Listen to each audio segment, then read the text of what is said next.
Alors le matin, je prenais mon temps, mais en arrivant souvent. En arrivant, je dirais 10 minutes. Surtout voilà, quand il fait pas beau, ça pouvait même être, je pense, autour de 5 minutes, à fond. En général, je prenais quand même mon temps, je dirais ouais, 10 minutes, un quart d'heure. Ça devient une habitude. Au début, on met un peu plus de temps, puis après, c'est rapide. Hein. Ça devient vraiment une routine. Hein. Oui. C'est quoi votre temps? Alors, ma tente, je ne connais pas le modèle, à vrai dire. Je vous ai dit que je ne suis pas très matériel. Hein. C'est mon ami Aurélien qui me l'a fait donner. C'est une marque, c'est une ultralight. Ultralight. C'est Decathlon qui fait ça. Ouais, c'est une ultralight. Après, le modèle précis, elle pèse, doit peser 2 kg, 3 kg. Ouais, entre 2 et 3 kg. Ouais. Ouais, je pense que tu connais aussi bien que moi. Je sais plus, mais c'est entre 2, ouais, 3 kg, je dirais. Elle est bien, franchement, elle est très bien. Ouais. Tout à fait. Ouais. Le double toit se monte avant l'intérieur ou pas? C'est pour la pluie? Ça se monte en même temps en fait. Il faut mettre les arceaux. Ouais, c'est pas ma spécialité. Bien sûr, oui. Et alors, l'intérieur n'est pas mouillé? Non, très peu. Il y a eu des fois le matin où c'était un petit peu mouillé, mais non, franchement pas beaucoup. Non, ça, elle est imperméable. On verra sur la fin, il y a une vidéo où il y a beaucoup de vent, beaucoup de pluie, et non, c'était pas mouillé à l'intérieur. Non. Oui.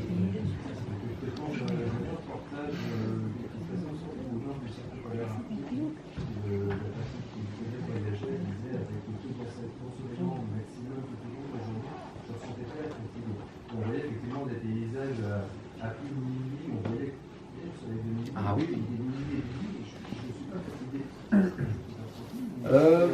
plus la fatigue de la journée finalement qui à la fin.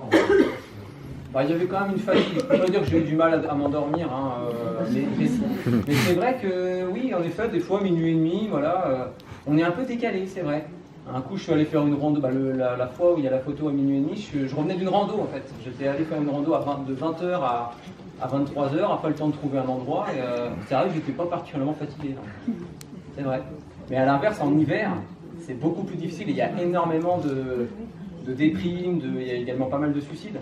Ils font pas mal de luminothérapie, du coup, c'est très difficile l'hiver. Ouais. Autre question? Le matin, quand tu repartais, tu devais avoir des courbatures, donc pas envie d'être dur à lancer la machine. Oui, c'est vrai que les débuts d'étape parfois étaient un peu difficiles, mais surtout au début, à la fin, on sentait plus trop, hein, on était habitué. Non, franchement, ça va. Mais au début, ouais, un petit peu. Ouais. J'en ai fait souvent parce que je me dis que je vais faire des randos, donc je faisais 80 bornes en vélo et randos après. Non, des randos, j'en ai fait uniquement aux îles Lofoten, 2 fois. Et aux îles Lofoten, je faisais pas beaucoup de bornes, je faisais 40, 50 max dans la journée. Ouais, non, j'aurais pas fait 140 plus le rando.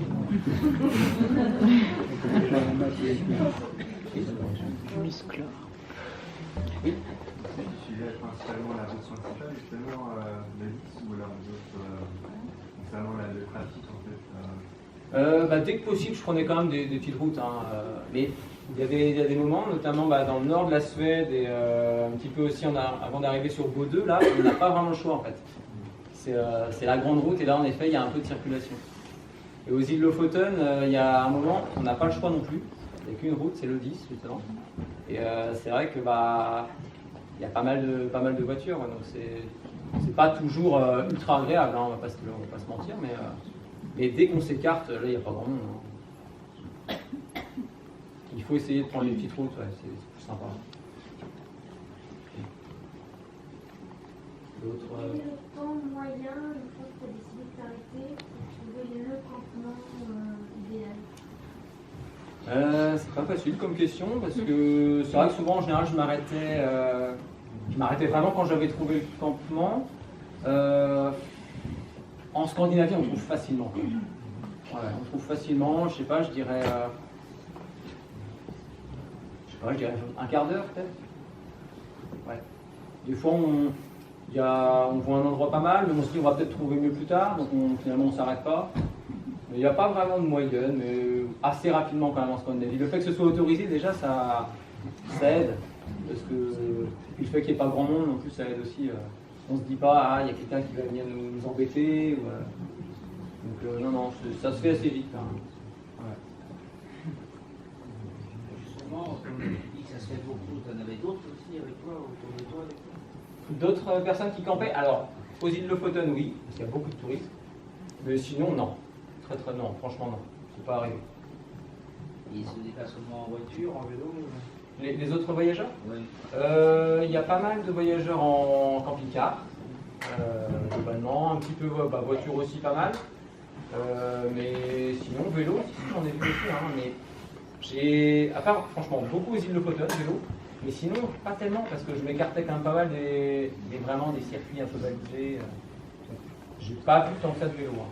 Franchement, un petit peu, mais pas fou. Quelle idée ils ont des Français et de la France au vu de son enjeu?